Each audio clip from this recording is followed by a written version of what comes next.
Magandang palap sa inyong lahat. Ako nga po pala si Miss Freya Arcarona, and this is ang aking ama na may gitara. Magaling po siya mag-vlog. And paki-follow na lang po siya. And may paturo-turo pa ako sa kanya.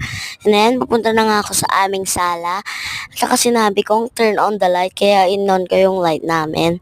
O tapos tinatong ko doon sa may tabi ng TV namin. Then nagkwento-kwento muna ako ng mga prank. So, ayun, nakita ko yung aso ko, kaya bumaba ako nun, kaya pasuya na lang po ha. Ayan, siya si Makutay. And then, bumaba ako, and inalis ko din cellphone ko pababa. So, kaya ayan, may sinasabi pa ako, oo.